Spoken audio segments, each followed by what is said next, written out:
আসসালামাইকুম। তো অনেকদিন আমার ছোট মেয়ে অনন্যার বাসায় ছিলাম। ওর বাসায় প্রতিদিনই বেশিরভাগই খালি মাংস আর মাংস, ভাল লাগে না আমার। এজন্য আজকে আমি মাছের ডিম বোনা করলাম। আপনারা কে কে অবশ্য এইভাবে ডিম এটা কিন্তু মাছের ডিম, ঠিক আছে? এটা কিন্তু মাছের ডিম আমি এইভাবে বোনা করি, কারণ আমার মেয়েরা এইভাবে পছন্দ করে। জেরিনও পছন্দ করে, অনন্যাও পছন্দ করে এইভাবে। হ্যাঁ, তা কে কে এইভাবে ডিম বোনা পছন্দ করেন অবশ্যই কমেন্ট বক্সে জানাবেন। আর রান্না করছি ডাল, কারণ আমার কলিজার ডাল ছাড়া তার কিছু চলবে না। তারে পানি ডাল খাওয়াইতেই হইব, নাইলে সে বলবে কেমন আমার পেট ভরে নেই ভাত খেয়ে। সে শুকনো শুকনো ভাত খাইতে পারে না, এই জন্য অল্প করে রান্না করছি, কারণ আমরা তো মামিয়ে খাবো, তাই না? এই কারণে এটা রান্না করলাম। আর ওই যে চুলে দেখাও, এটা হচ্ছে আপনার ওই যে ছোটো ছোটো লাল আলু, আর হচ্ছে বেটা শুটকি।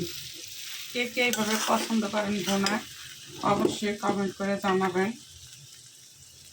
আমার বেটে শুটকিটা আসলো কেমন হয়েছে বোনাটা। এখানে আছে আবার সাদা ভাত। সাদা ভাত এখন ছাঁকা দিতেছি, ভাত হয়ে গেছে।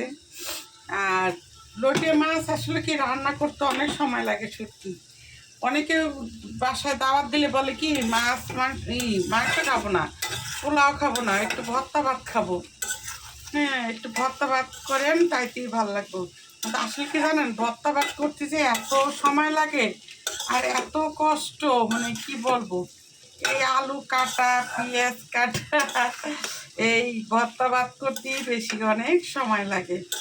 লাগলে কি হয়েছে, তারপর ছেলে মেয়ে যদি কিছু খেতে চায়, বাবা মা যদি করে দেয়, তাহলে অনেক ভালো লাগে আমার কাছে।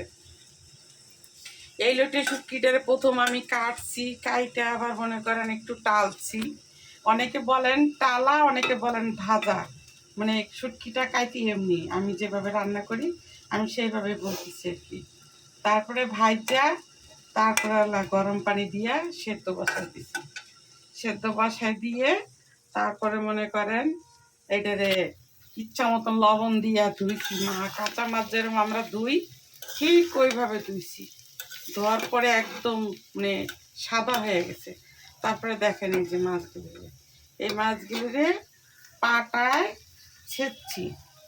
হ্যাঁ, ছেঁচানো দিয়ে কাটা ফেলে দিছি, কারণ কাটা না ফেলে দিলে আবার আমার মেয়েরা পছন্দ করে না। এই দেখছেন প্লেটে শুটকি মাছের এই যে কাটা গেলে এইভাবে বেছে বেছে ফেলাতে কতটা সময় লাগে।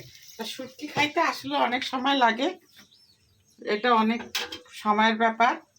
তো যাই হোক, আজকে ভিডিওটা আর বড় না করি। মা মেয়ের রান্না, ছোট ছোট রান্না, কার কাছে কেমন লাগলো অবশ্যই কমেন্ট বক্সে জানাবেন। তো সবাই ভালো থাকেন, সুস্থ থাকেন, আল্লাহ হাফেজ।